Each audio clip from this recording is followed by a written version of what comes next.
I think the molecular therapy family of journals creates a nice home for anyone studying molecules and how they might someday, if not today, be used for therapeutic purposes. Cell and gene therapy is a very diverse space, and it's growing. And so this is reflected in the journals. We started off with our flagship journal, Molecular Therapy, but we now have the 3 sibling journals. And it really just reflects the massive expansion in the field and also the increasing specialization that we recognize in these different areas. We're a sort of trendsetters.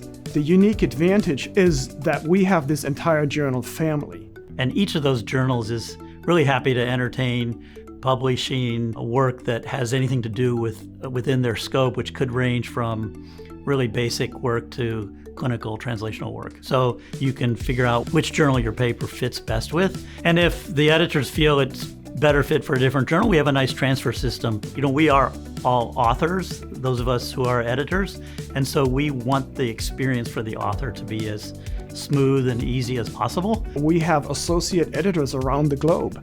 They know who does strong research.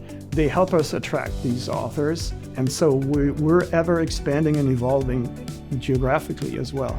The editorial staff are deeply knowledgeable about gene and cell therapies, but also the reviewers we use and can tap into, many of whom are society members, are also equally knowledgeable and frankly are invested in the success of the field. So they're invested in the success of your paper. I've been impressed with the people that are involved at all levels and their integrity and the rigor that they bring to the table for publishing, but also their sincere desire to just want to get the best science out there, to communicate, and to provide lots of different avenues, things that can highlight some of the great work going on around the planet and provide a resource for people. So if you trust, your data, your work, everything you've poured into your paper to us, I think we can guarantee that you will get a really fair review by your peers that should help the paper to be better.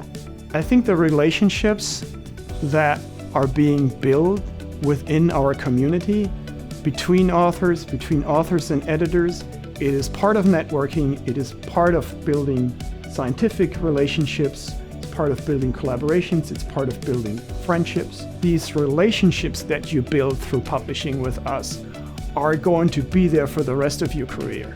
Having a journal affiliated with a society like ASGCT brings numerous benefits. It's not just a place to park your paper.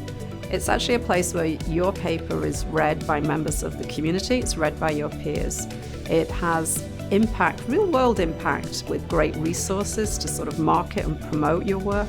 But I think we will always retain that connection between the journal and the society and its members. So the journal is good because of its members. It's good because members trust the journal with their papers. The quality of the work and the interest in the work that we publish is very, very high. I think it's just the level that we achieved. That's what I'm most proud of.